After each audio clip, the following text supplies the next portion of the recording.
Glória a Deus. Glória a Jesus. Louvado seja o teu nome, Jesus. Glória a Deus. Santo, santo, santo é o nome do Senhor Jesus. Nos ajude, Senhor, ser fiel, meu Pai. Glória a Deus.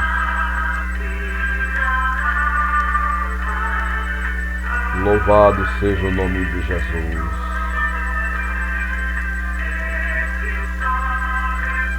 Receba o nosso louvor, Senhor. Receba a nossa adoração, meu Pai. Neste dia que te oferecemos, meu Deus. Louvamos o teu nome, Senhor. Louvamos a tua glória, meu Pai. Toda honra, majestade e louvor seja dado a ti para sempre, meu Deus.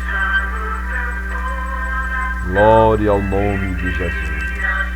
Glória ao Cordeiro que foi morto e que ao terceiro dia ressuscitou.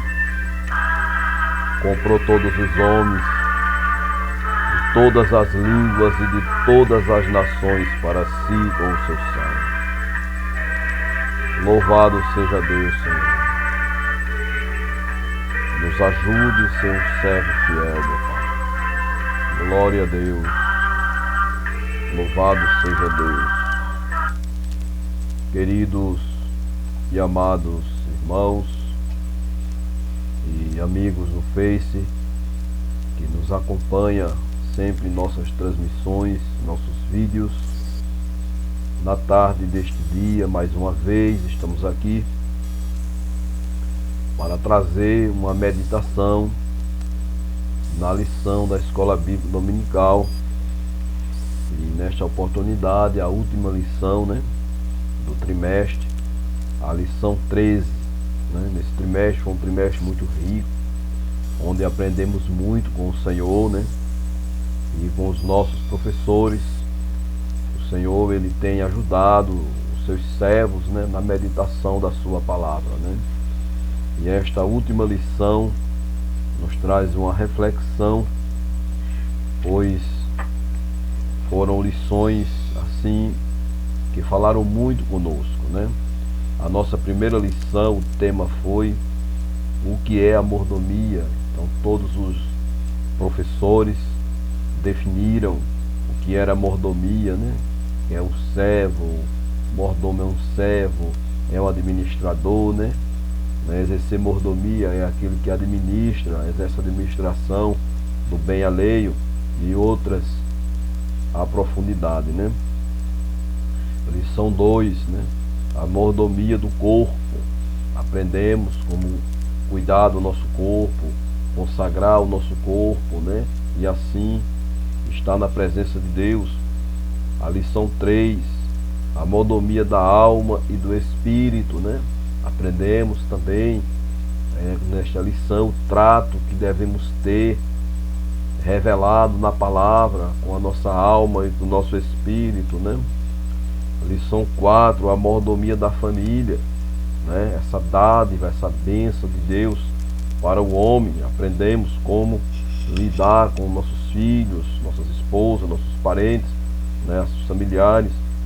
A lição 5, a mordomia da igreja local, O que significa a igreja local, o trato, a comunhão, a convivência em comunidade, no sentido espiritual e no sentido social da igreja, Lição 6, a mordomia da adoração. Aprendemos a abrir o nosso coração, aprendemos a nos render aos pés do Senhor, entendemos como é ser um verdadeiro adorador. Louvado seja Deus. Lição 7, a mordomia dos dízimos e ofertas. Aprendemos a adorar, a servir o Senhor com os nossos dízimos e as nossas ofertas. A lição 8, a mordomia do templo. Aprendemos a administrar bem o templo, Como devemos usar esse templo para trabalhar no reino e também organizar nossas vidas para que possamos assim servir melhor ao nosso rei. A lição 9, a mordomia do trabalho, né? Como devemos nos comportar nas empresas que trabalhamos e também quando nós somos empresários ou como somos gerentes, encarregados, né? Foi uma instrução maravilhosa essa lição, né, irmãos? Lição 10, a lição financeira, né?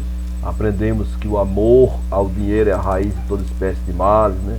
Não o dinheiro, mas o amor ao dinheiro e outras implicações, né? Que também tem no sentido da avareza. Foi uma lição muito rica para o nosso crescimento espiritual, né? Lição 11, a mordomia das obras de misericórdia, né? Aprendemos, né, ali com a parábola do bom samaritano e mais algum complemento sobre a mordomia da misericórdia, né? E no domingo passado estudamos a mordomia do cuidado com a terra, né? Houve uma instrução ecológica, né? Uma instrução também de responsabilidade com a fauna, com a flora, com o meio ambiente, né? Inclusive o nosso superintendente, ele trouxe uma palavra muito instrutiva, informando que a gente deveria começar a cuidar da terra a partir de nossa casa, de nossas atitudes de educação, não jogando lixo na rua, economizando água em casa e outras instruções ricas que o nosso superintendente trouxe para nós. E hoje nós vamos trazer uma meditação nesta lição, que é a lição 13, né? Seja um mordomo fiel. A lição 13, ela vai tratar a respeito da nossa fidelidade com o nosso Senhor e Salvador Jesus Cristo, né? Como nós devemos servir ao Senhor com fidelidade. É uma lição que nos traz uma reflexão. E nós queremos discorrer nessa lição sem nenhuma pressa, né, para trazer assim o melhor que nós conseguimos possível. Como os irmãos sabem, nós vamos ler aqui, apresentar a lição e em seguida traremos um esboço. Esse esboço, ele não é autoria apenas da minha pessoa, né, irmãos? Nós buscamos ajuda, pesquisamos em outras escolas, em outros currículos, né? Pesquisamos assim em materiais, em comentários, em lições anteriores, né, em materiais anteriores e assim em dicionários de línguas de português secular, em dicionários de grego. Nós fazemos uma pesquisa, nós buscamos, estudamos com muito amor, com muito carinho. Então, se houver alguma lacuna, os irmãos compreendam, pode fazer até comentário para me ajudar, né? Porque eu faço esse trabalho com muito amor, com muito carinho, com o objetivo assim de trazer a meditação da palavra de Deus em forma de um subsídio, de uma ajuda e também em uma forma de ensino realmente da palavra, né? Graças a Deus. Nesta oportunidade, mas sem perda de tempo, nós queremos fazer a leitura introdutória da nossa lição, para que em seguida possamos assim, né, dar continuidade à meditação na nossa lição, né? A lição 13 para 28 de setembro de 2019. O título da lição: seja um mordomo fiel, ou seja um administrador fiel, né? Seja fiel ao Senhor. O texto áureo da nossa lição se encontra em Mateus capítulo 25, versículo 21. Está escrito assim: e o seu Senhor lhe diz: bem está, servo bom e fiel. Sobre o pouco foste fiel, sobre o muito te colocarei. Entra no gozo do teu Senhor. A verdade prática nos orienta desta forma: os crentes que fielmente zelam pela vida cristã serão gloriosamente recompensados. Louvado seja o nome do Senhor da glória. Leitura bíblica em classe se encontra no livro do Evangelho do apóstolo Lucas, capítulo 12. Aí a leitura está quebrada. Ela é do versículo 36 ao 38 Aí a gente pula o versículo 39, salta o versículo 39, o versículo 40 e o 41 e lemos do 42 ao 46. Vamos fazer assim a nossa leitura, que diz assim: e sede vós semelhantes aos homens que esperaram o seu Senhor, quando houver de voltar das bodas, para que quando vier e bater, logo possam abrir-lhe. O versículo 37. Bem-aventurados aqueles servos, os quais, quando o Senhor vier, achar vigiando. Em verdade vos digo que se cingirá e os fará sentar à mesa, e chegando-se os servirá. Glória a Deus. Versículo 38. E se vier na segunda vigília, e se vier na terceira vigília, e os achar assim, bem-aventurados são os tais servos. Agora a gente vai passar do versículo 38 para o versículo 42. E disse o Senhor: qual é, pois, o mordomo fiel e prudente, a quem o Senhor pôs sobre os seus servos, para lhes dar a tempo a ração? Versículo 43. Bem-aventurado aquele servo, a quem o Senhor, quando vier, o achar fazendo assim. Versículo 44. Em verdade vos digo que sobre todos os seus bens o porá. O versículo 45. Mas se aquele servo disser em seu coração: o meu Senhor tarda em vir, e começar a espancar os criados e criadas, e a comer e beber, e embriagar-se. Versículo 46, que é o último versículo da nossa leitura, diz assim: virá o Senhor daquele servo num dia em que não esperar, e numa hora que ele não sabe, separá-lo-á e lhe dará a sua parte com os infiéis. Grande é o nome do Senhor Jesus para sempre. Queridos, o objetivo da nossa lição, né, é o seguinte: mostrar que os crentes que zelam pela vida cristã serão gloriosamente recompensados. Mas temos objetivos específicos nesta lição para alcançarmos. O primeiro objetivo específico é expor o que Deus espera de seus mordomos. O segundo, pontuar as características do mordomo fiel. Terceiro, destacar as qualidades do mordomo fiel. Irmãos, eu cometi um equívoco, viu? O segundo ponto é pontuar as características do mordomo infiel, né? Aquele que não é fiel, né? E o segundo é destacar as qualidades, né, do mordomo fiel. Então o infiel vai destacar as características dele, né? E o infiel, nós vamos destacar justamente as qualidades dele, né? Então esses são os objetivos a serem alcançados pela nossa lição, né?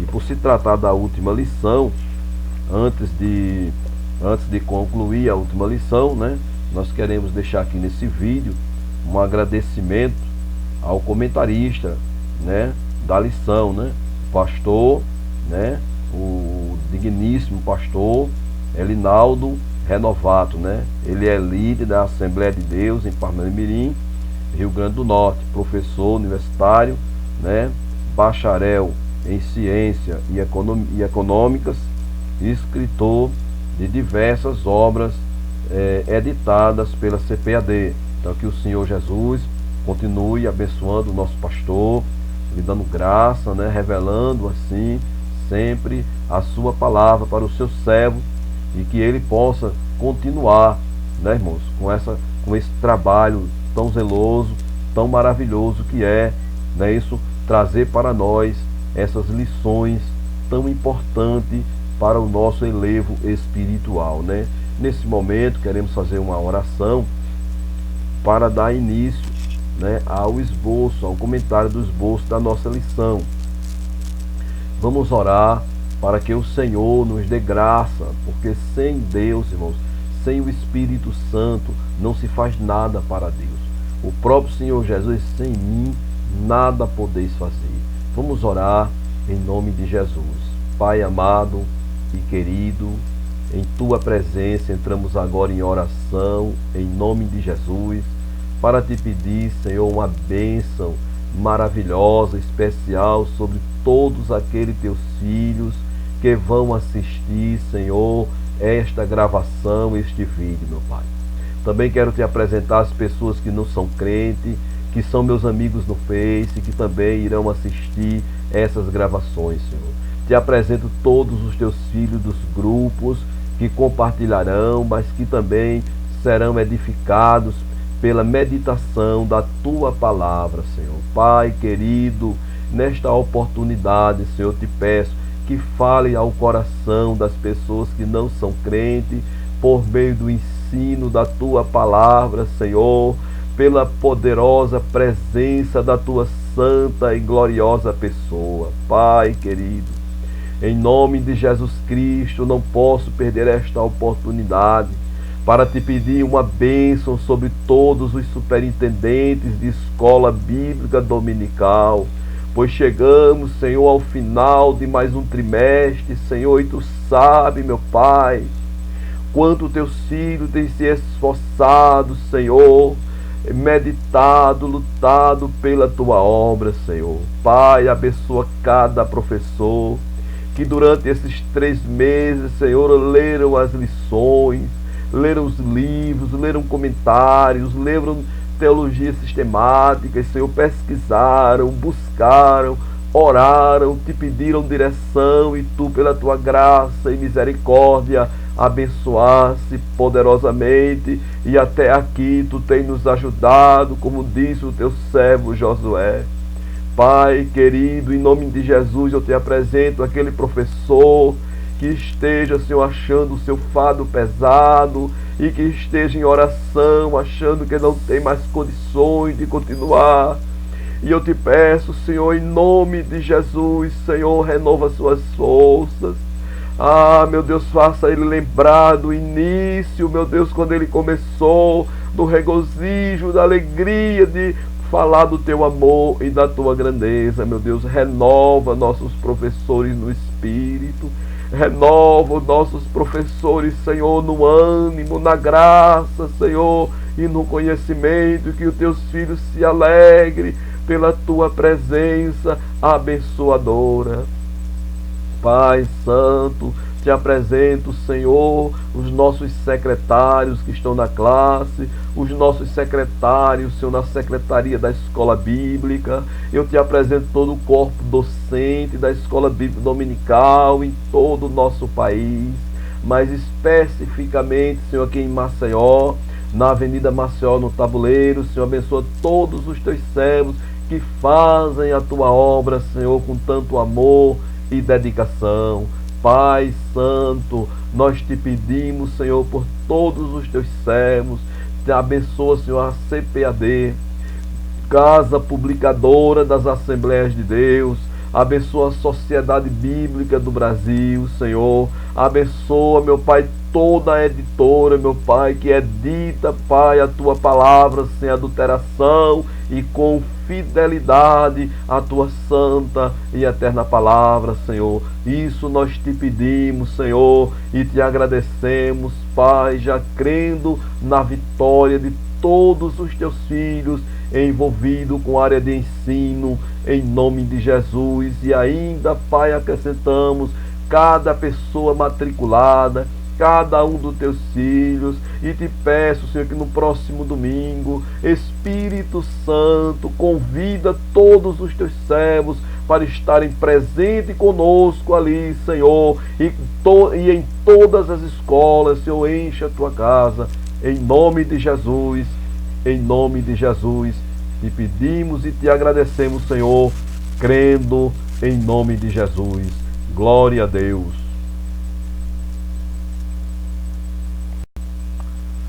Glória a Deus, glória a Jesus. Queridos e amados irmãos, após essa oração, graças a Deus, nós vamos começar a meditar na palavra de Deus e espero que os irmãos sejam edificados, que nós possamos dar uma boa contribuição para que os irmãos encontrem algum subsídio na nossa simples meditação da palavra de Deus. Será um vídeo longo, eu não tenho pressa de terminar esse vídeo, pois eu reservo um tempo para estudar e também para gravar esses vídeos com muita satisfação e muita alegria na pessoa do Senhor Jesus. Amados, como já lemos a nossa lição 13, né? Seja um mordomo fiel, né? Terceiro trimestre de 2019. E a introdução, irmão, da nossa lição, nós queremos dizer que vamos definir o termo mordomo e fidelidade. Nós ainda vamos ver a parábola, né, de Lucas 12, de 42 a 46. Não vamos nos estender muito nessa parábola, mas se fará necessário passarmos assim nessa parábola, né? Vamos ver também o trato do servo vigilante, né? Que devemos ser fiéis em todos os sentidos diante de Deus, né? Também vamos ver que tem um tribunal de Cristo, onde nós compareceremos, onde todos os mordomos, os servos fiéis comparecerão e receberá do Senhor, né, a recompensa, né? O servo fiel ou não receberá segundo as suas obras. Essa lição, ela é uma lição assim muito importante para nós. Para darmos início à nossa lição, queridos, de forma introdutória, nós queremos definir a palavra mordomo de uma forma secular e de uma forma exegética. Eu sei que já definimos na primeira lição, mas como estamos concluindo, nós queremos fazer essas duas definições, né? Nós observamos que o dicionário secular, né, diz que mordomo, né, mordomo é um indivíduo encarregado de administrar, né, em residência alheia as tarefas domésticas cotidianas, distribuindo entre os demais empregados da casa, né? Quem dá essa definição, né, é o dicionário de Roas, né, de 2001, na página 1960. Os irmãos poderão abrir ali o dicionário e vai encontrar essa definição que acabamos de passar para os amados, né? A palavra grega mais comum, frequentemente utilizada, né, para o termo mordomo, né, é oikonomos, né? Oikonomos, irmãos, ela denota primeiramente, né, um administrador, aquela pessoa que administra, né, de uma casa ou propriedade, né? Essa palavra oikonomos, ela é formada por oikos, que significa casa, e nemo, que significa arranjar, organizar. Então, oikonomos é aquele servo que arranja e organiza a casa, né? O dicionário Vini, ele traz uma outra conotação, que também é muito importante. Dicionário Vini, 2002, na página 800, né? A palavra, ela é mais traduzida nesse dicionário como dispenseiro, né? Veja que lá no dicionário Tenem, né? Nintenem, ela é tida como administrador, oikonomos, né? Mas no Vini é tido como dispenseiro, né? A ideia de dispenseiro aparece somente na palavra no Novo Testamento, aliás, somente no Novo Testamento, meus amados, quando o original grego, né, que foi escrito, né, usa a palavra oikonomos, né? Quando, né, ele usa essa palavra, ele se denota para dispenseiro, né, que significa gerente da casa, que dá quase no mesmo, né, aquele que organiza a casa, né? Espero que eu esteja conseguindo trazer para os irmãos essa explicação e os irmãos estejam entendendo bem, né? Essa palavra oikonomos, ou dispenseiro, ela foi usada pelo apóstolo Lucas quando ele escreveu o seu evangelho, né? Em Lucas capítulo 12, versículo 46, aliás, desculpe, versículo 42, está escrito assim: e disse o Senhor, qual é, pois, o mordomo, né? Ou seja, o administrador, o gerente, ou então o oikonomos, né? O mordomo fiel e prudente, a quem o Senhor pôs sobre os seus servos, para lhe dar a tempo a ração. É um servo que ele recebe uma responsabilidade, né, de dividir entre aqueles demais os seus salários. Ração aqui fala do sustento das pessoas, né? Fala do seu trabalho, do que eles têm para receber, né, amados? Isso é muito interessante. Em Romanos 16 e 23, o dispenseiro já é apresentado como aquele ministro, né? Que ministra, que é dispenseiro dos mistérios de Deus.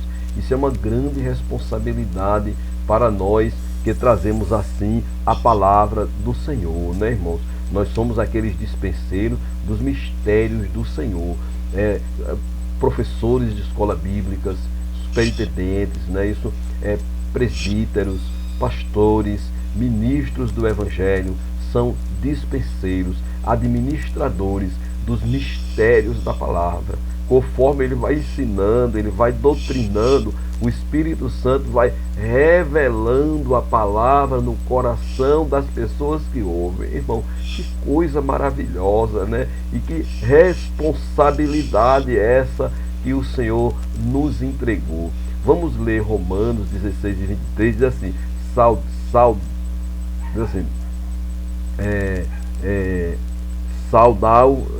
saúdo-vos, Gaio, meu hospedeiro, e de toda a igreja. Saúdo-vos, Erasto, procurador da cidade, e também o irmão de quarto, né? Então, Romanos 16 e 23, na realidade, né, apresenta o hospedeiro, aquela pessoa que recebeu Paulo em sua casa, né, e quem administrava aquela casa. Mas em 1 Coríntios, capítulo 4, né, versículo 1, traz a palavra que eu falei anteriormente sobre nós sermos os dispenseiros da parte de Deus.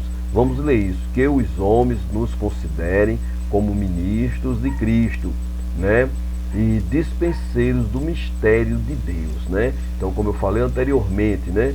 E o versículo 2 diz: além disso, requer-se dos dispenseiros que cada um se ache fiel. Ou seja, cada um de nós devemos trabalhar com aquilo que o Senhor nos deu para multiplicar, né? Cada servo, ele recebe do Senhor um talento, um dom espiritual, né? Para que ele possa, assim, trabalhar para o reino, né? Isso, então, nós vemos que é exatamente isso, né? Quando o gerente, né, da casa, e mudando um pouco de assunto, né, irmão, quando usa a palavra, né, epítropos, ainda falando de administrador, a gente falou de administrador, oikonomos, e de dispenseiro, mas tem um outro termo grego, né, epítropos, que quer dizer encarregado, né? Aquela pessoa que ele não é um dispenseiro de todo mundo, ele é um encarregado de um pequeno grupo de pessoas, né? Que aparece por 3 vezes em Mateus capítulo 20, versículo 8, esse termo aparece, né? Mas nós vamos trazer somente uma vez para a explicação não ficar muito longa, né?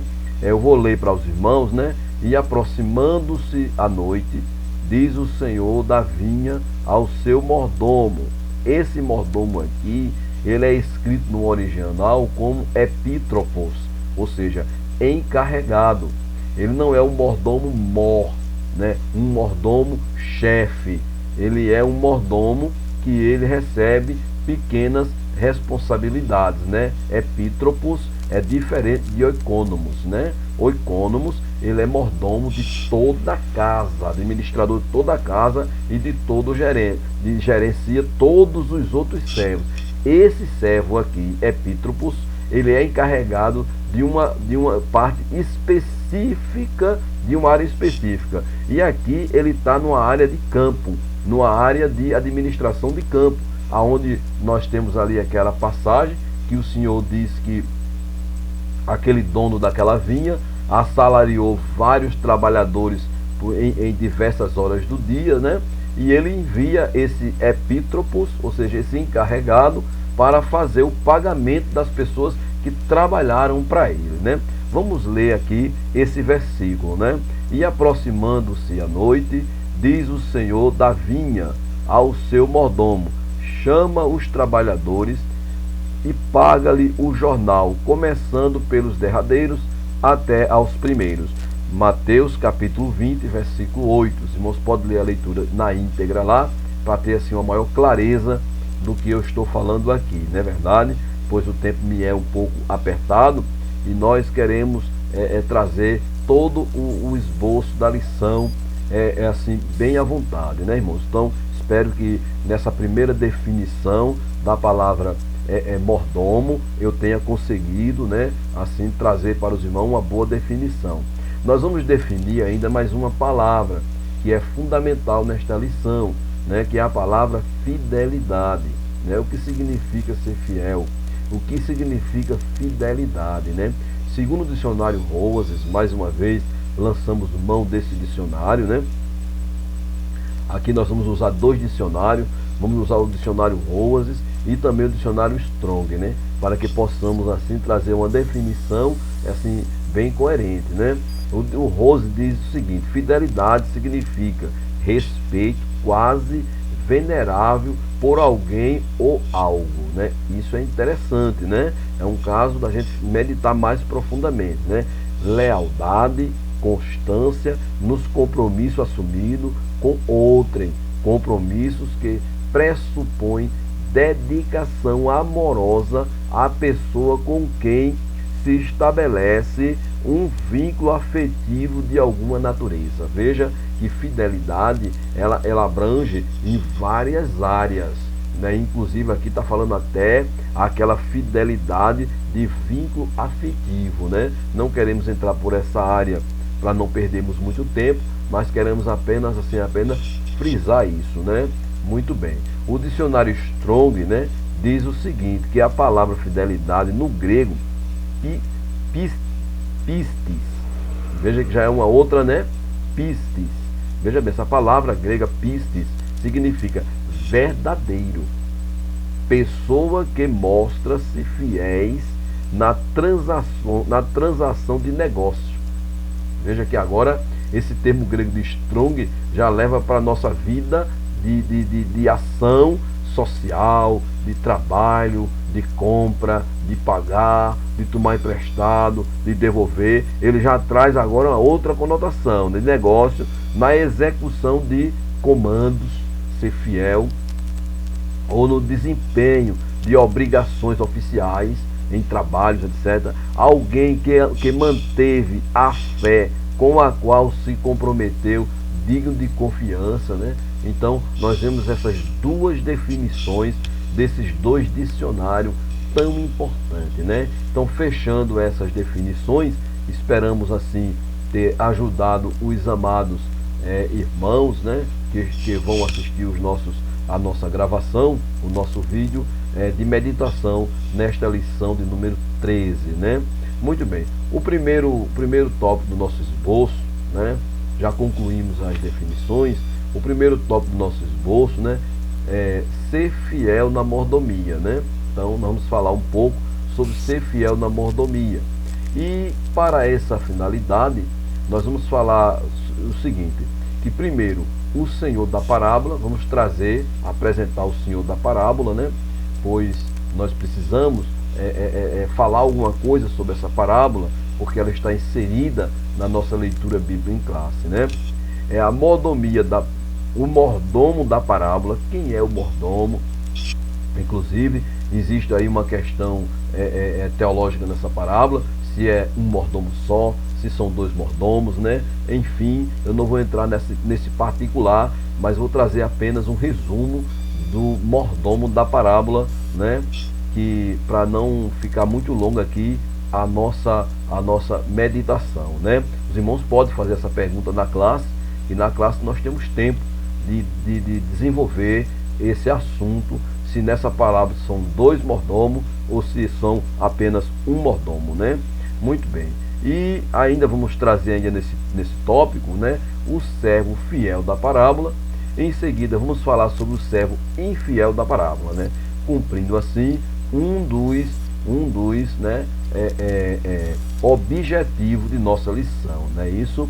Então, em Lucas capítulo 12, versículo 42 a 46, eu li um subsídio de uma escola bíblica, onde o nosso amável irmão, ele diz o seguinte, que trata do servo vigilante, é uma parábola escatológica e nos adverte sobre a volta do Senhor Jesus, né? Então isso realmente tem todo o sentido, né?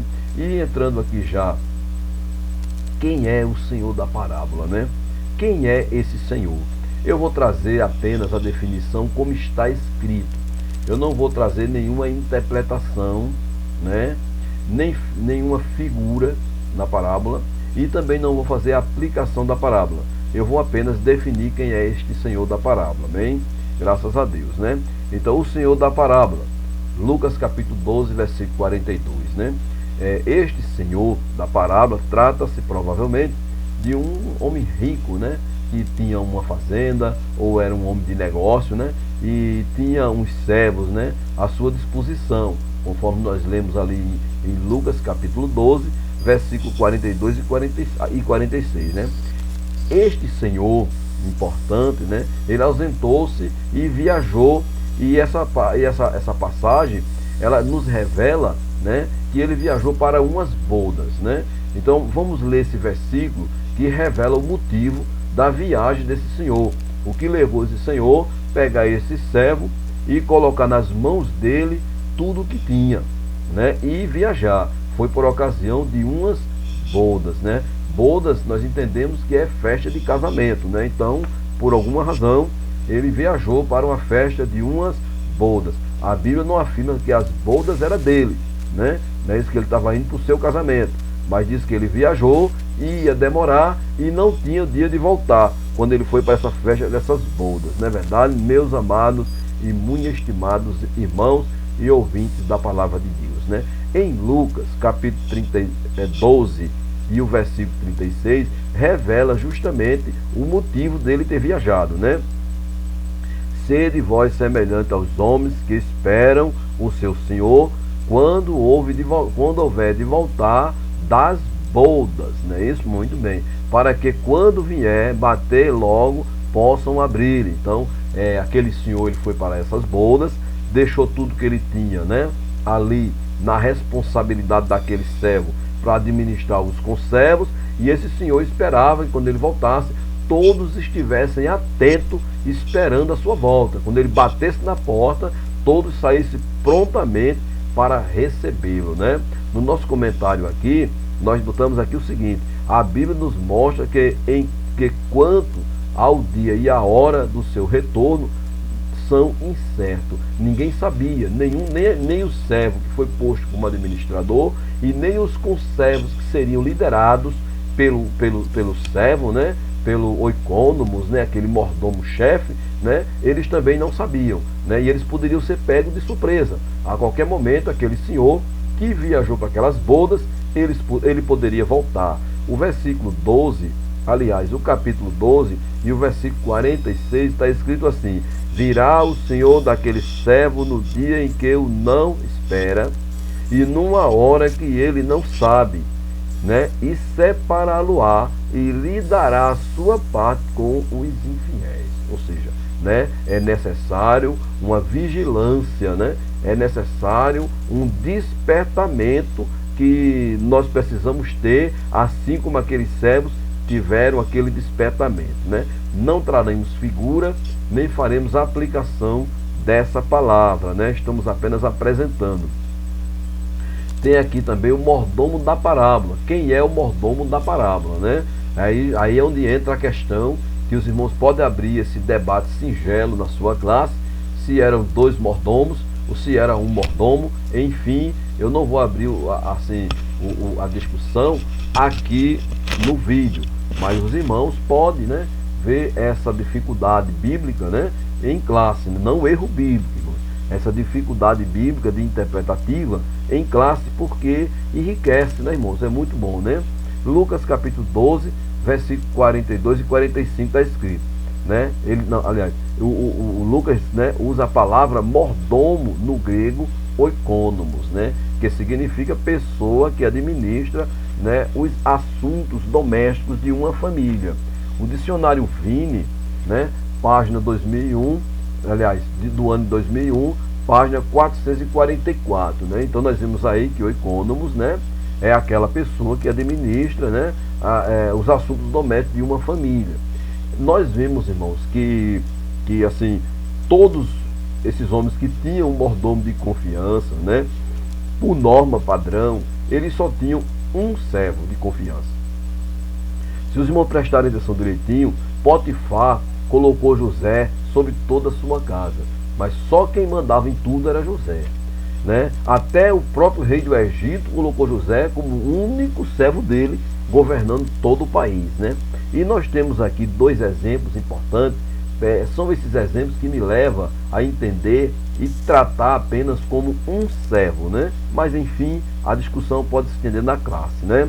Muito bem, nós vemos que lá no capítulo 15 de Gênesis, né, no versículo 2, Abraão apresenta somente um servo. Vamos ler esse versículo. Mesmo que ele mandando seu servo em viagem, né, ele só tinha esse servo. Vamos lá. Então disse Abraão: Senhor Deus, que me has de dar, pois ando sem filhos, e o mordomo da minha casa é o Damasceno Eliezer. Não é isso? Então nós vemos aí que Abraão tinha um oikonomos, ele tinha um mordomo fiel, um mordomo mor, um servo que era um gerente de toda a sua casa, né? Contava o dinheiro de Abraão, comprava suas ovelhas, pagava, né? Vendia sua lavoura, comprava outros escravos, vendia outros escravos, né? Inclusive foi até enviado com uma grande soma de riqueza para trazer Rebeca para Isaac, né? Grande é a importância desse servo oikonomos, né? Muito bem, esclarecido isso, eu ainda quero trazer ainda mais uma afirmativa aqui, né? Mais um versículo afirmando esta colocação que estamos trazendo, né? Em Atos capítulo 8, versículo 27, nós temos o caso da rainha Candace. A rainha Candace também tinha somente um eunuco de confiança. E esse versículo é bem claro, diz que ele governava, administrava tudo que ela tinha. Vamos ler esse versículo, né, amados? Atos capítulo 8, versículo 27. E levantou-se e foi, e eis que um homem etíope, eunuco, mordomo, mó, ou seja, oikonomos, né? Chefe, líder, gerente, administrador, né? Ele que dominava tudo, né? Mordomo mó de Candace, rainha dos etíopes, o qual era, olha só, superintendente, ou seja, gerente geral, né? Superintendente de todos os seus tesouros. Não tinha dois, só tinha ele. Glória a Deus, não é verdade? E tinha ido a Jerusalém para adoração, né? Então está aí essa explicação, né? O texto diz que o Senhor nomeou um servo para ser o mordomo dos outros servos, né? Se a gente for ler, os irmãos podem conferir em casa Lucas capítulo, eu vou ler aqui, irmão, vou abrir a Bíblia aqui e vou ler Lucas capítulo 12, versículo 42,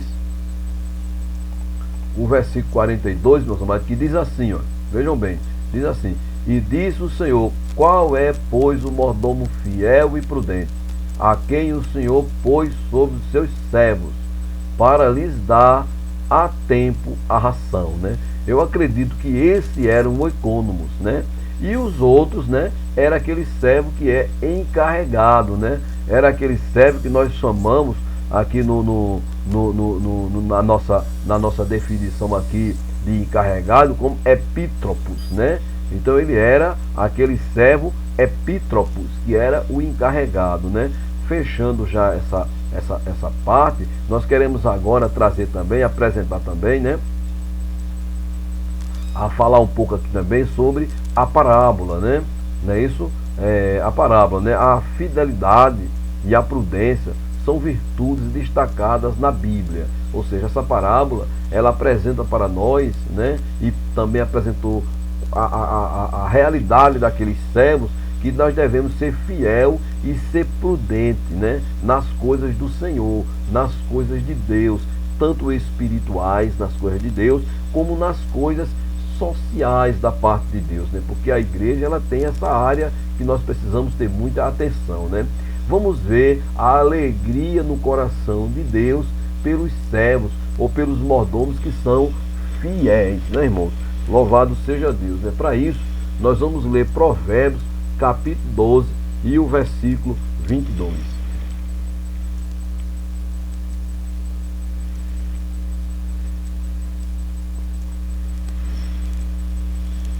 Provérbios, irmãos, capítulo 2, o versículo 22, está escrito assim: os lábios mentirosos são abomináveis ao Senhor, mas os que agem fielmente são o seu deleite, ou seja, sua alegria, né? Não é isso? Sua alegria, né? Ele se alegra, né? Deleite, né? Está falando de alegria, de descanso, de confiança, né? Então isso é uma coisa muito boa. Em Mateus, meus queridos e estimados e amados irmãos, em Mateus capítulo 7 e o versículo 24, o Senhor Jesus, ele traz assim um ensinamento para nós a esse respeito. Ele diz: todo aquele, pois, que escuta estas minhas palavras e as pratica, assemelhar-o-ei ao homem prudente que edificou a sua casa sobre a rocha. Louvado seja Deus. Então, o servo que é prudente, o servo que é fiel em toda a sua casa, em toda a sua vida, ele é a alegria do seu Senhor. O seu Senhor deleita-se nele, né? Vou dar um exemplo aqui de servo, o qual Deus se deleitou nele. Jó, né, irmão? Jó. Porque Deus chegou, o diabo disse, Deus disse para aquele inimigo ferrendo, disse para ele: tem visto tu meu servo Jó. Deus deleita-se em dar testemunho de Jó, né, irmãos? Isso é uma coisa muito linda, né? O servo que agir assim será tido por bem-aventurado. A palavra bem-aventurado, como os amados irmãos e muito estimados irmãos sabem, é bem feliz, é mais do que feliz, né? E como recompensa receberá primeiro privilégios, né? E também com os privilégios virão o quê? A responsabilidades aumentada, né? Vai ter o aumento de responsabilidade, né? Porque em em Lucas 12:44 diz: em verdade vos digo que o porá sobre todos os seus bens. Aqui é cabível, irmão, nós trazemos assim esse entendimento de que é assim, uma pessoa, ele aceita Cristo como seu Salvador, né? E ali ele vai trabalhando fielmente ao Senhor, né? De repente nasce no seu coração o desejo de descer as águas, ele desce as águas, e é aquele crente ordeiro, dizimista, ofertante fiel, né?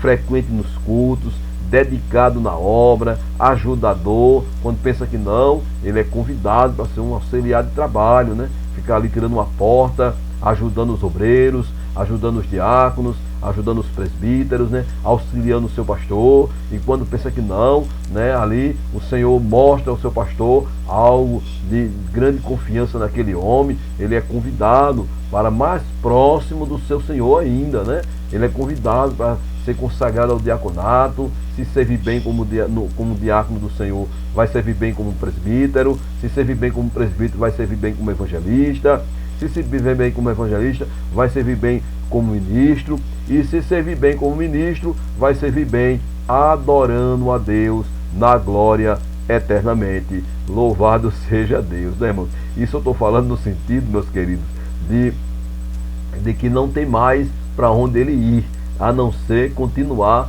na presença de Deus, onde sempre esteve como servo, servindo a igreja do Senhor, né? Que coisa maravilhosa Deus tem para nós, né? Então a parábola, ela tem esse entendimento, né? Muito bem, vamos ver agora, falar agora sobre o servo infiel da parábola, né? Que é para fechar, né? esse objetivo da lição, né? Nesse primeiro tópico nós falamos aqui, fechando o objetivo da lição, né? Falamos sobre a parábola, né? Falamos sobre o mordomo da parábola, falamos sobre o senhor da parábola, né? Falamos sobre o mordomo fiel, né? E agora vamos falar sobre o mordomo infiel, para fechar esse tópico, né? E esse objetivo da lição, né? Que é o seguinte: com a partida do seu senhor, este servo em seu coração imaginou que, porque o seu patrão estava ausente, ia demorar e voltar, decidiu comportar-se, né, de forma violenta e pecaminosa. Sua deficiência se mostrou tanto doutrinária, né, quanto moral, né? Doutrinária, irmão, doutrinária, o meu Senhor tarde virá, ou seja, ele passou a ir além daquilo que o seu Senhor lhe deu, né? Não é porque o Senhor Jesus ele está na glória e nós vamos aumentar a palavra ou diminuir a palavra, né? Para o nosso bem, ou para tirar proveito, ou alguma coisa assim. Porque quando o Senhor vier, ele pedirá conta daquilo que ele nos entregou, irmãos. Isso é muito sério, né?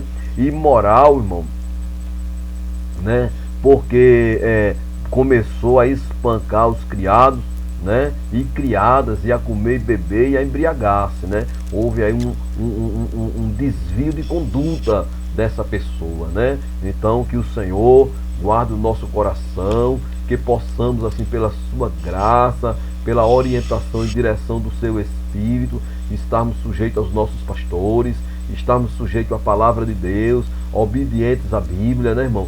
Tendo a Bíblia como nossa regra de fé e prática, no amor, no cuidado, no perdão, na graça e na misericórdia, que o Senhor guarde os nossos corações, né, com esse sentimento de que muito em breve Ele virá, e quando Ele vier nos encontrar cuidando da sua vinha, com muito zelo, com muito amor e com muito cuidado, cuidando dos nossos irmãos, um cuidando do outro, para a honra, para a glória, para o louvor do nome do Senhor Jesus, né, meus queridos? Que possamos estar nessa condição, né? Mas agora nós queremos alcançar um outro ponto da lição, né? E ver a fidelidade em 3 direções. Vamos trazer aqui que a fidelidade, né, ela pode ser direcionada de 3 formas, né, irmão? Né? A fidelidade de Deus, ou a fidelidade pode ser a Deus, né? A fidelidade ela pode ser ao próximo, né? E a fidelidade também ela pode ser consigo mesmo, né? Porque tem pessoas, irmãos, que ele não é fiel aos seus próprios princípios, se transpassa com muitas dores, né, meus amados? Vamos ver aqui o que nos ensina esse tópico, né, meus queridos? Deus sempre exigiu fidelidade no relacionamento das pessoas, dos seres humanos, né? Ele exigiu de Abraão. Ele disse a Abraão, né? Anda na minha presença, Abraão, e ser perfeito, né? Gênesis 17:1, né? Ele também apertou com Isaac, não é isso? Ele apertou com Isaac, para que Isaac também andasse na sua presença, né, irmãos? Ele fosse fiel a Deus. Ele também, irmão, apertou com Jacó, para que Jacó fosse fiel. Também nós vimos tudo isso que Deus apertou com Israel também, né? Em Gênesis 1:17, o Senhor exigiu fidelidade de Abraão. Em Gênesis 26, de 1-5, o Senhor exigiu fidelidade de Isaac, né? Em Gênesis capítulo 35, versículo de 1-4, o Senhor exigiu fidelidade de Jacó, né?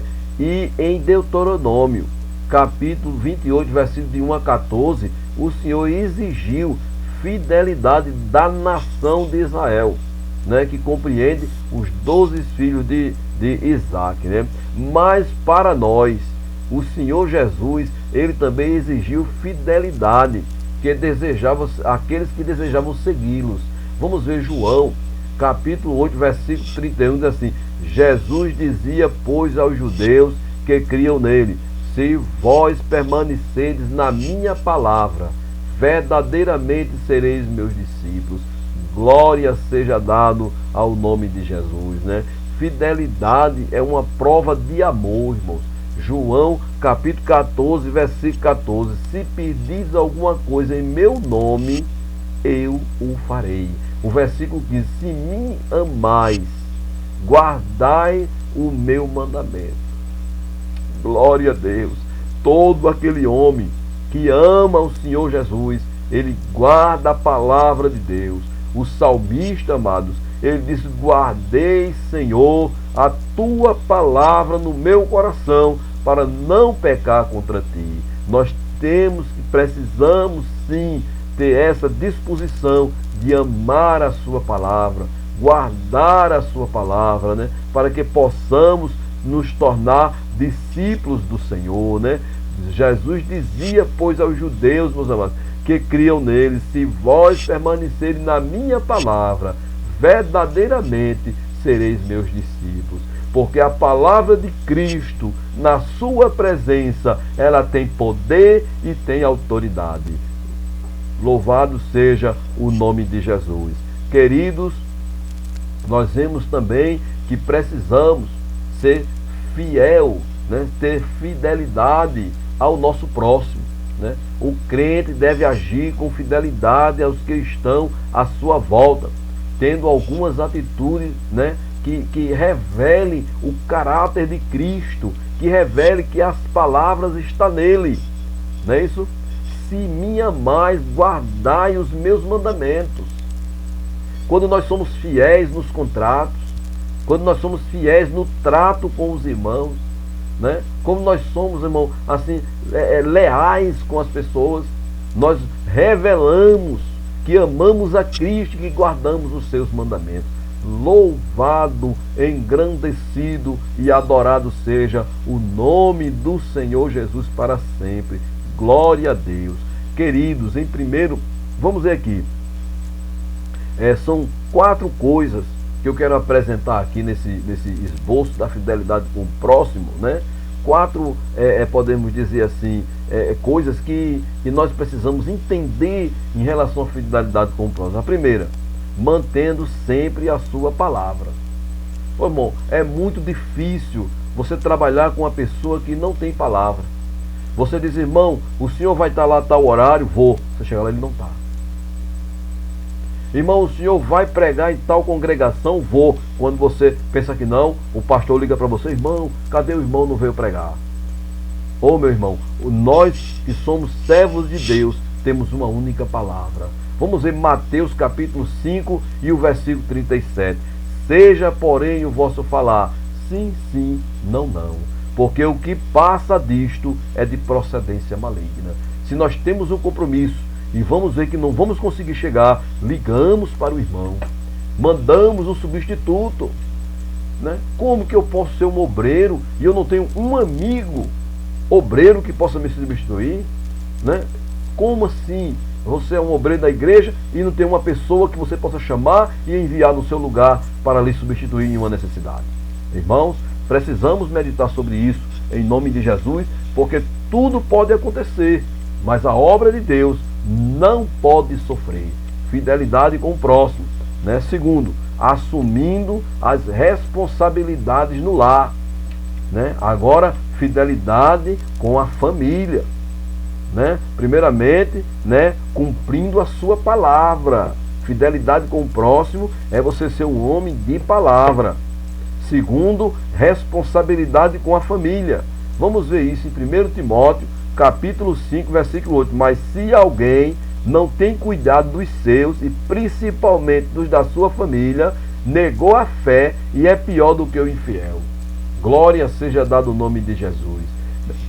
Esta palavra é uma palavra exortativa, de consolação e despertamento para nós, para nos fortalecer na graça do cuidado com os nossos entes queridos, amados e estimados irmãos. Louvado seja o grande nome de Jesus, né, meus queridos? Terceiro, cooperando na obra de Deus. Em 1 Coríntios 4:1, que os homens nos considerem como ministros de Cristo, dispenseiro dos ministérios de Deus, né? Esses homens, tanto são os homens, né, que são de fora, que não são crentes, mas também os homens da igreja, né? O seu pastor, ele consegue ver você como um dispenseiro de Cristo. Se você é uma pessoa que canta, você tem pego, né, esse ministério de louvor e tem colocado ele à disposição do seu pastor, para ele enviar você, para você louvar aonde ele precisar, né? Nós meditamos na palavra, estamos prontos para servir. O nosso pastor precisar, a gente estamos prontos para ir servir, né? Somos dispenseiros dos mistérios, irmãos. Isso é muito sério. Dos mistérios de Deus. Louvado seja o nome de Jesus, né? E quarto, sendo fiel com o que é alheio. Opa! Olha, irmão, que coisa séria, irmão. Tem gente que toma as coisas emprestadas e não devolve. Compra fiado e não paga. Tem que ter muito cuidado com isso, queridos e amados e muito estimados irmãos, né? Sendo fiel com o que é alheio. Vamos lá conferir isso, irmãos. Aqui eu botei uma referência bem grande. Eu coloquei um texto aqui de Mateus capítulo 24, né? Capítulo 24. Aí eu botei aqui o versículo 45 e 46. Aliás, o versículo 45 e 46. E em seguida eu coloquei um texto de Efésios, capítulo 6, versículo capítulo 6, versículo de 5 a 8. E eu vou ler todo esse texto bíblico para nossa edificação e despertamento. Mateus capítulo 24, versículo 45, está escrito: quem é, pois, o servo fiel e prudente, que o seu Senhor constituiu sobre sua casa, para dar o sustento a seu tempo. Ou seja, aquilo que o Senhor lhe deu não é seu. Você tem que distribuir com justiça. Distribuir a seu tempo é distribuir conforme a necessidade. Versículo 46. Bem-aventurado aquele servo que o seu Senhor, quando vier, achar servindo assim, administrando bem aquilo que ele deu, né? Como empregado, agora como responsável de uma tarefa, né? De uma atividade, ou até mesmo de uma empresa, ou dos bens de alguém, né? Paulo em Efésios capítulo 6, versículo 5, ele diz assim: vós, servos, obedecei a vossos senhores, segundo a carne, com temor e tremor, na sinceridade do vosso coração, como a Cristo.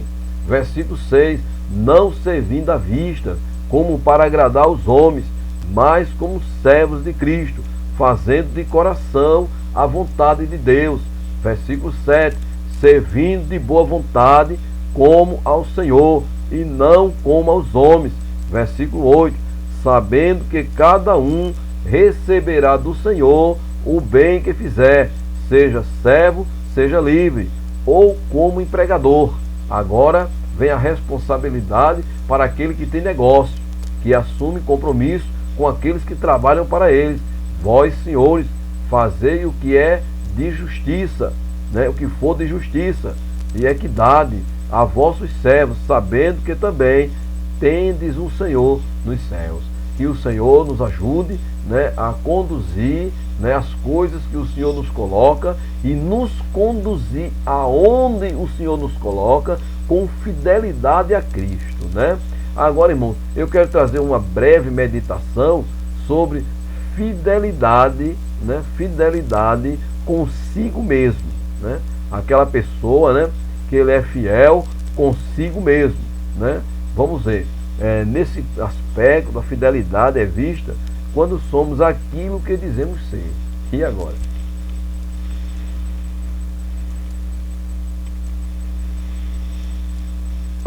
Uma pessoa que disse o que é, mas ele não é. Isso é sério, né? Isso é sério, né? Davi, em um de seus salmos, afirma: aborreço a duplicidade, porém amo a tua lei, né? Quem vive uma vida dúbia, né, inconstante, não há firmeza nem resistência. Dúbio aqui é sinônimo de fingido, de duplicidade, né? É duplicidade, né? A pessoa tem a vida dupla, né?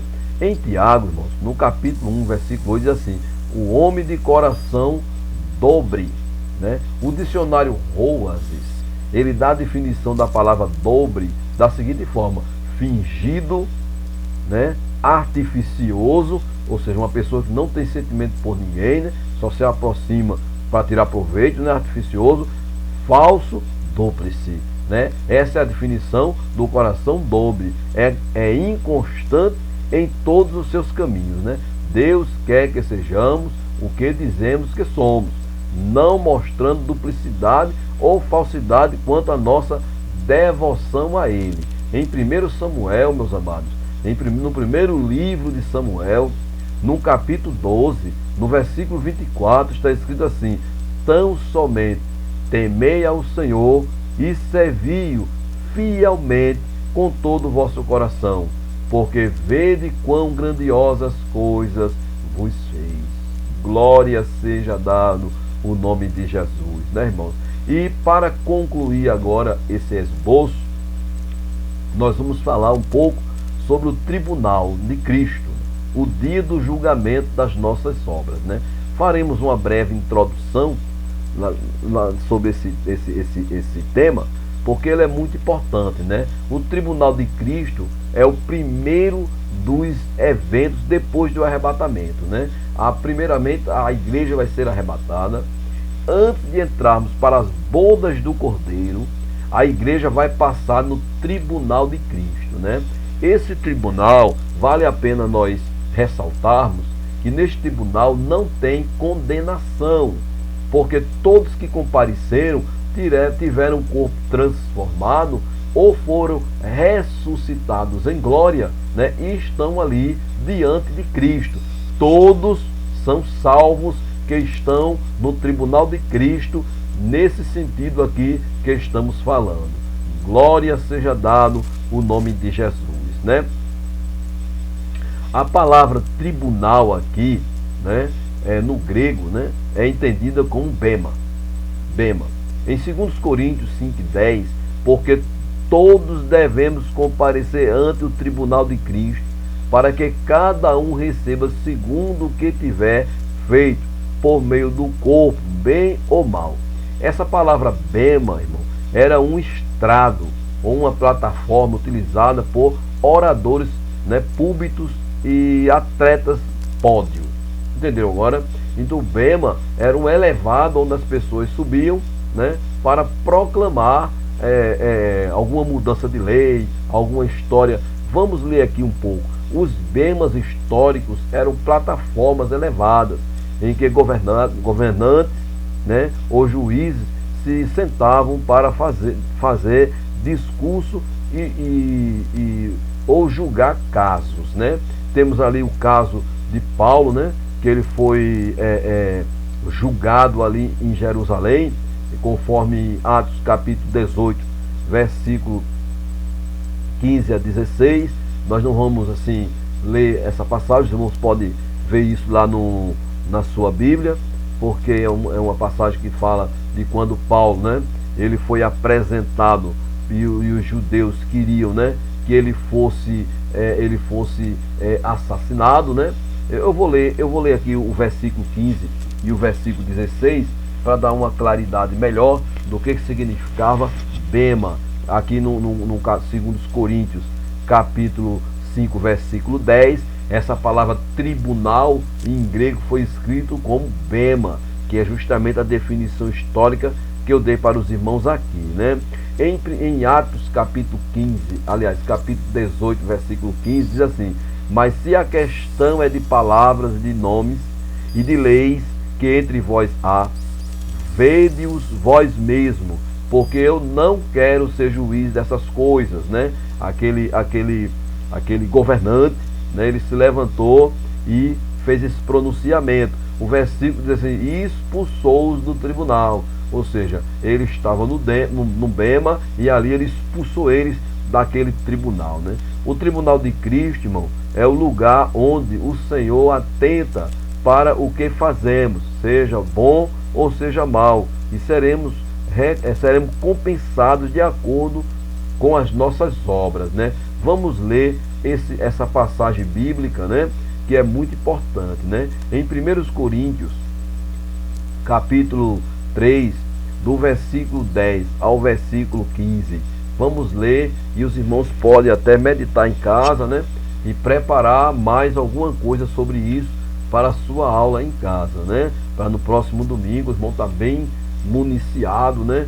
De informações para passar para os seus alunos, né? E dar uma aula vigorante, uma aula instrutiva para os seus alunos, né? Segundo a graça de Deus que me foi dada, pus eu como sábio, arquiteto, fundamento, e outro edifica sobre ele. Mas veja cada um como edifica sobre ele. Versículo 11. Porque ninguém pode pôr outro fundamento além do que já está posto, o qual é Jesus Cristo. Versículo 12. E se alguém sobre este fundamento formar um edifício de ouro, prata, pedras preciosas, madeira, feno, palha. Versículo 13.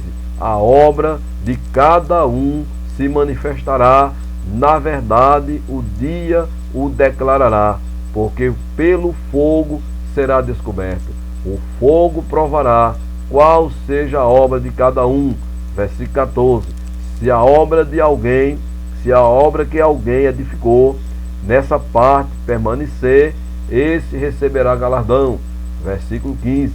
Se a obra de alguém se queimar, sofrerá detrimentos, mas o tal será salvo, todavia, como pelo fogo, ou seja, o fogo da misericórdia, né? Então, muitas pessoas que fazem a obra do Senhor por motivações erradas, irmão, terão grandes decepções.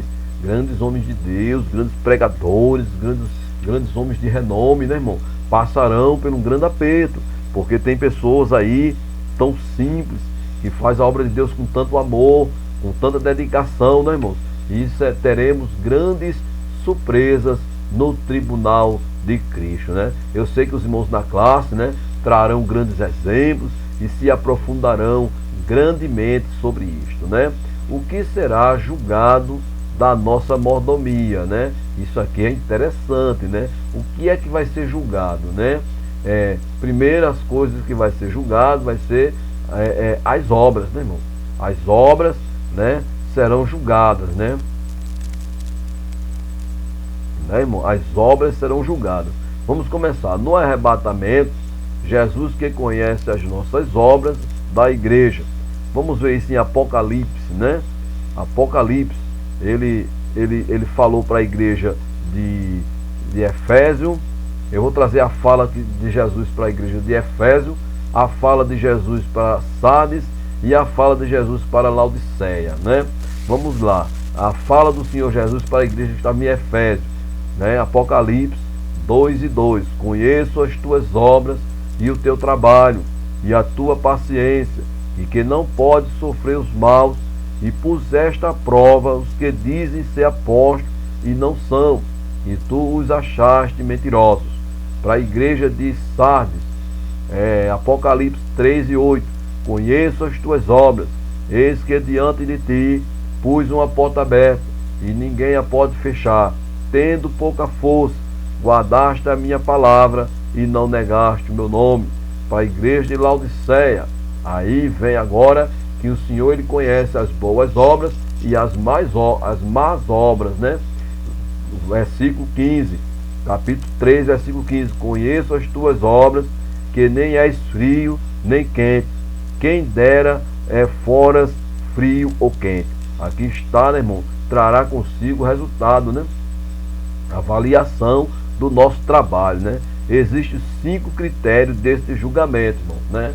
Então a Bíblia revela alguns critérios que o Senhor permitiu para que nós tivéssemos assim um parâmetro, para que nós pegássemos a nossa vida e nos examinássemos por meio desta palavra que nós vamos trazer aqui nesta noite. A primeira coisa, né, o critério, né, que nós devemos medir as nossas obras, né, lei da liberdade cristã. né? Em Tiago, capítulo 2, versículo 12. Assim falai, assim procedei, como devemos ser julgados pela lei da liberdade. Então, primeira coisa, temos que ter palavra, como já foi dito antes. Segundo princípio, né? O critério, né? A qualidade do trabalho que fazemos para Deus. Vamos ver aí Mateus capítulo 20, versículo de 1 a 16, né? São vários versículos, mas nós vamos ler aqui o seguinte, irmão. Versículo de 1 a 16, né? São vários horas do dia, né? São vários versículos, conforme o trabalho. Os irmãos podem ler essa passagem lá, que é aquela parábola aonde houve várias horas do dia, né? E houve alguém que murmurou, né? Alguém trabalhou e achou que devia ganhar mais do que alguém, e o Senhor diz a ele: porventura eu não posso fazer o que eu quiser, ou dar o que eu quiser, o que eu quero, com o que é meu, né? Isso é uma coisa muito séria, né? O material empregado no trabalho feito por Deus, né? Ou, aliás, feito para Deus, né? 1 Coríntios 13:8, assim, ora, o que planta e o que rega são um, mas cada um receberá o seu galardão segundo o seu trabalho.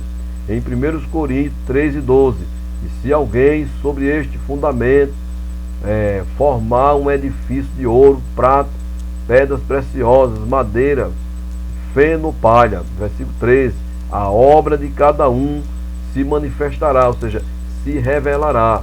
Na verdade, o dia a declarará, porque pelo fogo será descoberta, e o fogo provará qual seja a obra de cada um. Versículo 14, se a obra que alguém edificou nessa parte permanecer, esse receberá galardão. Versículo 15, se a obra de alguém se queimar, esse sofrerá detrimento. Isso é uma coisa muito importante para nós, aí a qualidade das nossas obras, né? E ainda temos os motivos, né? O que nos motiva, né? Em 1 Coríntios 4 e 5, portanto, nada julgueis antes do tempo, até que o Senhor venha, receba de Deus o louvor, né? Em Romanos 2:16, no dia em que Deus há de julgar o segredo dos homens, por Jesus Cristo, segundo o meu evangelho. O pastor Antônio Gilberto, página 2009, aliás, do ano de 2009, essa obra do pastor Antônio Gilberto, de 2009, né? Página 376, diz o seguinte: o propósito do julgamento dos crentes diante do tribunal de Cristo é determinar se as obras de cada um foram dignas ou não. Então, o nosso pastor, de saudosa memória, Antônio Gilberto, né, na sua obra que ele lançou em 2009, né, na página 376, ele fala essa fala: o propósito do julgamento dos crentes diante do tribunal de Cristo é determinar se as obras de cada um foram dignas ou não, né? A avaliação incluirá as obras em si, o zelo com que foram realizadas e o que os motivou, né? Muito bem. Nós podemos observar aqui, irmãos, as boas obras, as más obras e a motivação de fazer essas obras, né? Vamos falar um pouco sobre as boas obras, né? Glória a Deus. As boas obras, né? Do grego agatos, né? Podem ser definidas como aquelas que têm sido manifestas porque são feitas em Deus. Em João capítulo 3, versículo 21, meus amados, está escrito: mas quem pratica a verdade vem para a luz, a fim de que as suas obras sejam manifestas, porque são feitas em Deus, né? Coisa linda, maravilhosa, né? As boas obras são representadas por ouro, prata e pedras preciosas. As boas obras também são chamadas de fruto de justiça, qual é mediante Jesus Cristo, para a glória e louvor de Deus. Vamos ver isso em Filipenses capítulo 1, versículo 11. Cheio dos frutos de justiça, que são por Jesus Cristo, para a glória de Deus, né? Graças a Deus. As más obras, irmãos. Em cima o termo grego para as boas obras, né, é ágatos, né? Mas aqui o termo grego para más obras é faulos, né? Faulos, né? São desprezíveis aos olhos de Deus. Então as obras faulos, elas são desprezíveis aos olhos de Deus, né? Podem ser chamados de obras mortas ou obra da carne. O perigo de produzir obras da carne reside no fato de que o trabalho do crente acaba sendo em vão, inútil ou vazio. Em Tito, capítulo 3, versículo 9, está escrito: mas não entre em questões loucas, genealogias e contendas, e nos debates acerca da lei, porque são coisas inúteis e vãs. Em Tiago 2,26, se alguém entre vós cuida ser religioso e não refreia a sua língua, antes engana o seu coração, e religião desse é vão. Ou seja, pessoas que não se controlam, pessoas que ficam discutindo, reclamando de tudo, murmurando de tudo. Tem que ter cuidado, irmãos, né? Pessoa que o pastor termina o sermão, a pessoa é, mas rapaz, que culto frio, que ensino ruim. Temos que ter cuidado com isso, meus irmãos, porque as nossas obras têm que ser em Cristo. O Senhor deu-nos exemplo.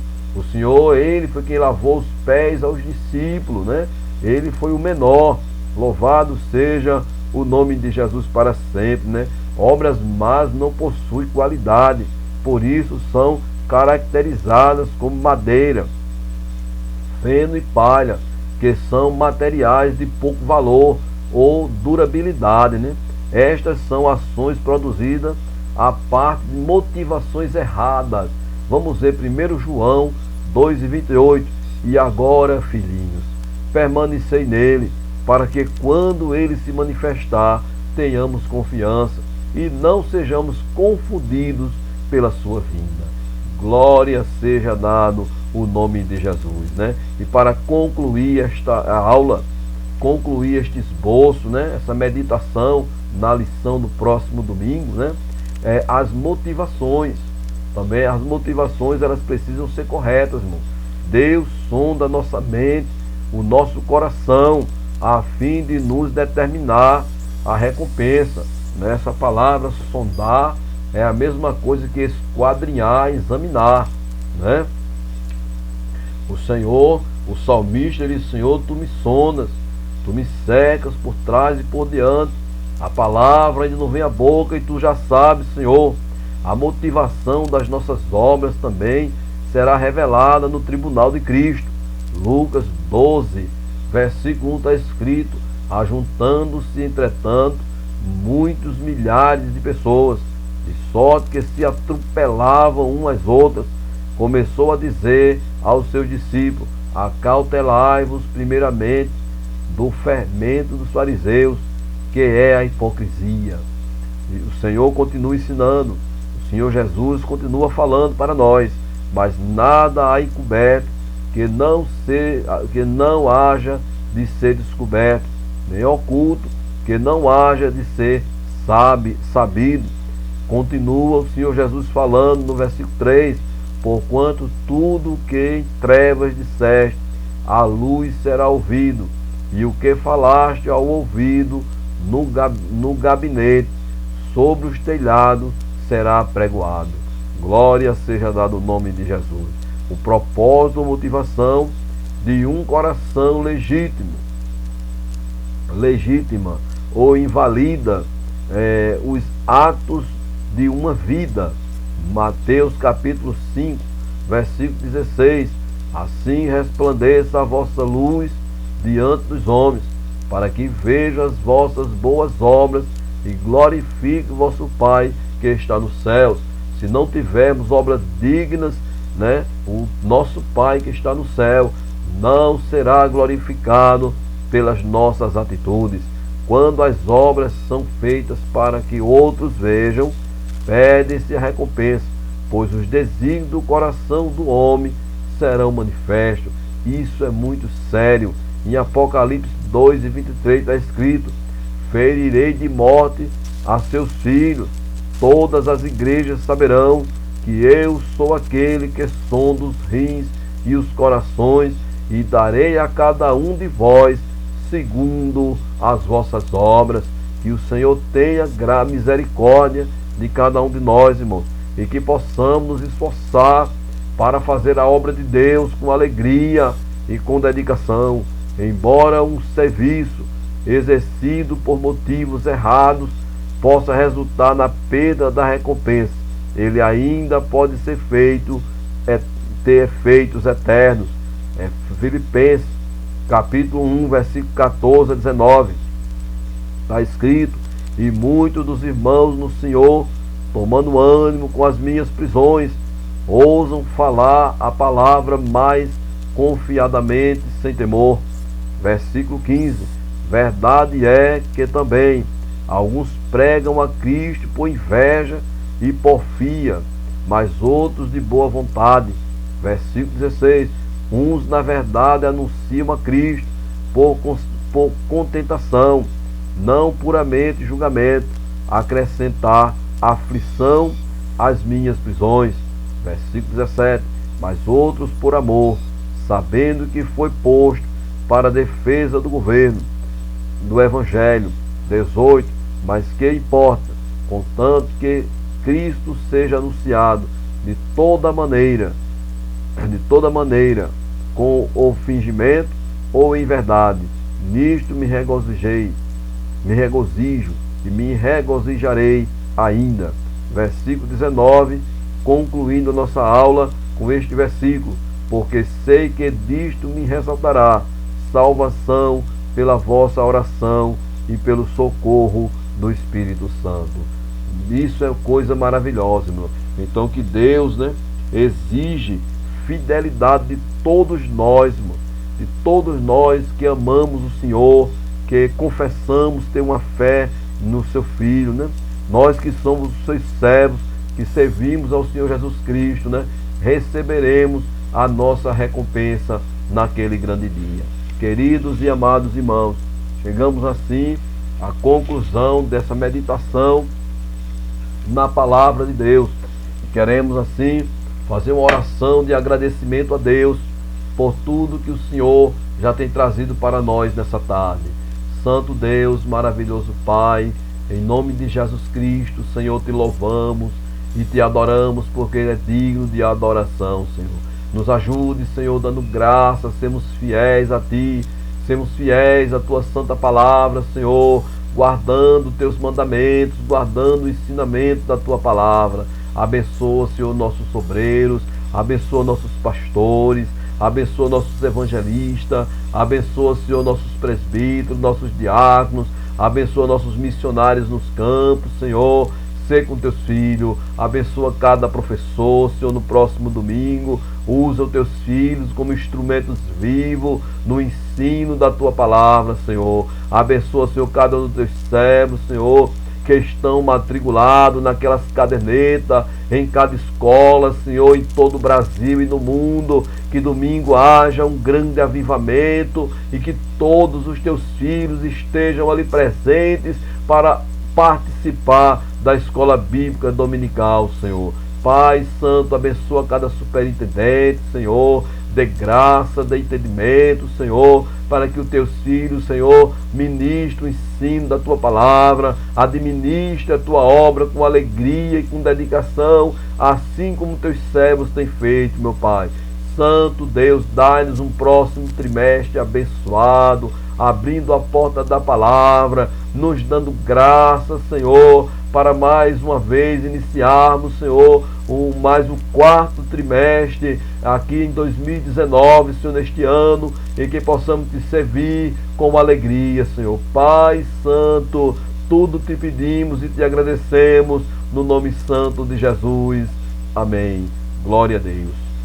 Louvado seja o nome de Jesus para sempre, amado? Este hino, irmãos, que está no fundo, é o hino sugerido, na nossa lição, o hino 145 na harpa cristã. Louvado seja Deus, né? Glória seja dada o nome de Jesus.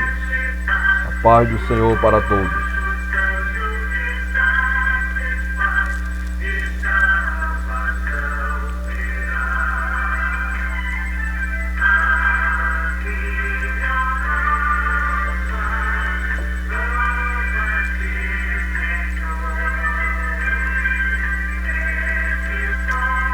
Glória, glória, glória a Deus.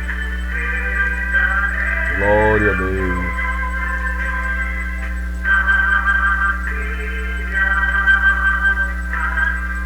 Glória a Deus.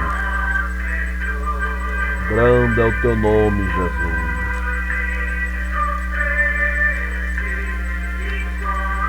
Faça-nos, Senhor, fiel a ti a cada dia.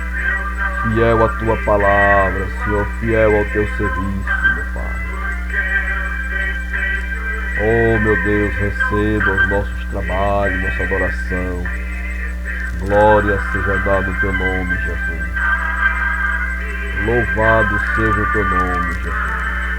A paz do Senhor, meus amados irmãos, que na próxima semana, se o Senhor Jesus não voltar, estaremos trazendo o esboço da primeira lição do quarto trimestre de 2019. A paz do Senhor para todos.